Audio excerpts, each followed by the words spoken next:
Hello everyone, myself doctor Ankit Khetan, neurologist. Digital symmetric polyneuropathy काफी common होता है diabetes patients में। इस पे भी डिपेंड करता है कि आपका ओवरऑल शुगर, जब से आपको शुगर पता चला तब से कितना रहा है। शुगर पता चलने के पहले आपका शुगर कितना हाई रहा था, कितना अनकंट्रोल रहा था, उस पर भी डिपेंड करता है। आपका HbA1c, अगर आप प्री डायबिटिक स्टेज में है, HbA1c आपका जैसे 5.7 to 6.4, वो भी अनकंट्रोल्ड है, तो भी आपको डायबिटिक न्यूरोपैथी हो सकता है। इतना याद रखिएगा, सिर्फ HbA1c नहीं होता है डायबिटिक न्यूरोपैथी की। सर मेरा HbA1c तो कंट्रोल में है तो मुझे डायबिटिक न्यूरोपैथी हो गया। मेटाबॉलिक सिंड्रोम जो मैंने आपको बताया, जिसमें सेंट्रल ओबेसिटी सबसे मेन है, hypertension, fasting blood sugar, high triglyceride and low low HDL cholesterol.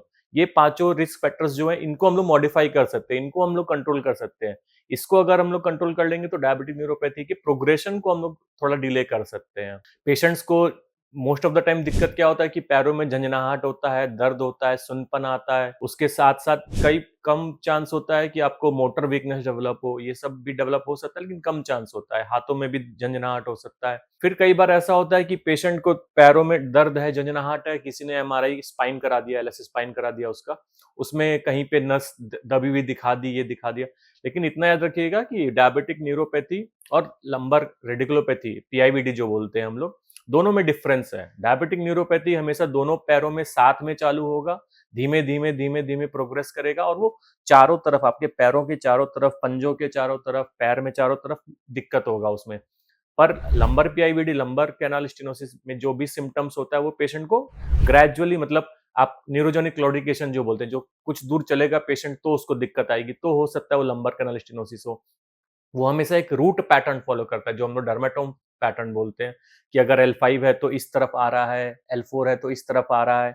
वो दोनों तरफ होना बहुत लेस लाइकली है, और दोनों पैरों में होना वो भी बहुत लेस लाइकली है।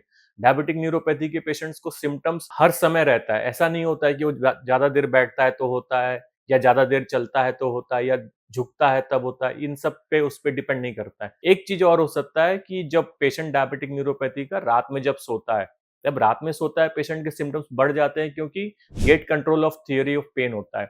उसमें क्या होता है कि दिन में जब हम लोग चल रहे होते हैं, हमें बाकी सेंसेशन भी हमारे पैरों को मिल रहा होता है, तो उस समय जो पेन के फाइबर्स होते हैं वो ब्रेन को जाना स्टॉप हो जाते हैं, और जो बाकी टच के सेंसेशन है या प्रेशर के सेंसेशन है वो जाते रहते हैं, तो हमारा पेन हमें कम लगता है। पर रात में जब हम लोग सो रहे होते हैं, तब हमारा टच का सेंसेशन या प्रेशर का सेंसेशन ब्रेन को जाना बंद हो जाता है, लेकिन बस पेन का जो सेंसेशन है, जो पेरिफेरल न्यूरोपैथी की वजह से, वो हमारे ब्रेन को जाता रहता है। इसकी वजह से हमें रात में ज्यादा पेन होता है डायबिटिक न्यूरोपैथी के पेशेंट्स को। इसलिए रात को ज्यादा दवाइयां दी जाती हैं कि वो सिम्टम्स को थोड़ा रिड्यूस किया जा सके। सबसे मेन है आपको आपका सेंट्रल ओबेसिटी कम करना। उसको आप कैसे कम कर सकते हैं? अगर आप वेट अपना कम करें, और दूसरा है आप अपना डाइट के थ्रू अपना वेट कम करें।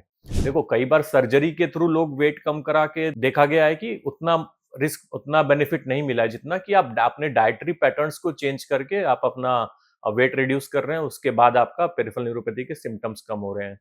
इसमें कुछ ड्रग्स दिए जा सकते हैं, जैसे गाबापेंटिन है, प्रीगैबलिन है, एमिट्रिप्टिलिन है, ऑक्सकार्बोज़ेपिन है, और लैमोट्रिजीन है। तो जो स्टडी हुई थी उसमें देखा गया था कि आप इनमें से कोई भी ड्रग्स यूज कर सकते हैं, सबका बेनिफिशियल इफेक्ट सेम है।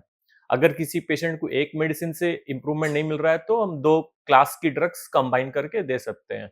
रात में अगर आपको ज्यादा सिम्टम्स हैं तो टॉपिकल एजेंट्स आते हैं, वो आप यूज कर सकते हैं। फिर आता है कि पेशेंट को अगर सिम्टम्स है तो NCV स्टडी करनी चाहिए कि नहीं करनी चाहिए, नसों की जांच जो बोलते हैं करंट वाली। तो उसमें क्या होता है कि ये कभी भी डायग्नोसिस के लिए आपको हेल्पफुल नहीं करेगा कि आपके पेशेंट को डायबिटिक न्यूरोपैथी है, अगर आपने NCV स्टडी की तो। क्योंकि कई कई बार देखा गया कि पेशेंट्स को, अगर डायबिटिक पेशेंट्स को अगर सिम्टम्स नहीं भी होते तो भी उनके NCV स्टडी एबनॉर्मल आती है। NCV स्टडी तभी करना चाहिए जब आपको लग रहा है कि डायग्नोसिस मेरी क्लियर नहीं है। जैसे अगर किसी पेशेंट का रैपिडली प्रोग्रेस किया डायबिटिक न्यूरोपैथी, किसी पेशेंट को अगर एसिमेट्रिक वीकनेस है, एसिमेट्रिक सेंसरी सिम्टम्स है, या मोटर वीकनेस है, इसी केस में NCV स्टडी करना चाहिए।